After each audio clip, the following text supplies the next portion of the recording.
Daily లైఫ్లో physiotherapy ఎంత ఇంపార్టెంటో మెడికల్ ఫీల్డ్లో ఎంతవరకు ఇది క్యూర్ చేయగలుగుతుంది ఫిజియోథెరపీ. సో ఫిజియోథెరపీ చాలా ఇంపార్టెంట్ ఉంది ఈ కాలం.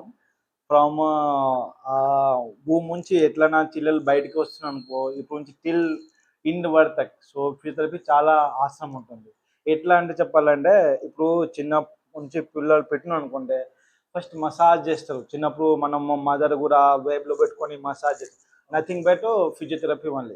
బికాజ్ మసాజ్ కూడా కన్సిడర్ అయితే ఫిజియోథెరపీ ఓన్లీ. సో ఈ కాలం చాలా మందికి తెలియదు. పేరెంట్స్ ఇప్పుడు ఎట్లా ఉంటున్నారంటే అసలు ఓల్డ్ ఏజ్కి వదిలేస్తారు. సో ఆయనకి తెలియదు. సో కంపల్సరీ సీనియర్ వాళ్ళకి తెలియాలి ఉంటుంది. సో మసాజ్ అంటే మసాజ్ ఎందుకు చేస్తారంటే, మనం పిల్లలకి ఎట్లా పెట్టుకోవాలి అది కూడా ఒకవేళ తకియా పిల్లో హైట్ పెట్టిన అనుకో, ఇక్కడ కంప్రెషన్ అయిపోతుంది. నెక్ దగ్గర కంప్రెషన్ అయిపోయి, నెక్ దగ్గర, బ్రెయిన్ దగ్గర.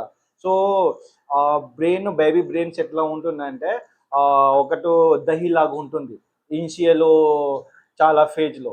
సో సాఫ్ట్ పిల్లో వెయిట్ చేయాలి. సో ఇంకోటి అంటే చిన్న చిన్న కంజనైటల్ డిజీజెస్ వస్తుంది. కంజనైటల్ డిజీజెస్ అంటే club foots, so many cerebral palsy, breech delivery వాళ్ళ సో మెనీ ఉంటుంది. సో అట్లా వాళ్ళకి మళ్ళీ తీసుకురావాలంటే మనకి ఫిజియోథెరపీ మెయిన్ ఇంపార్టెన్స్ రోల్స్ ఉంటుంది. కొన్ని ప్రొలాంగ్స్ ఉంటాయి. జెనెటిక్ అంటే కొంచెం ప్రొలాంగ్ ఉంటుంది.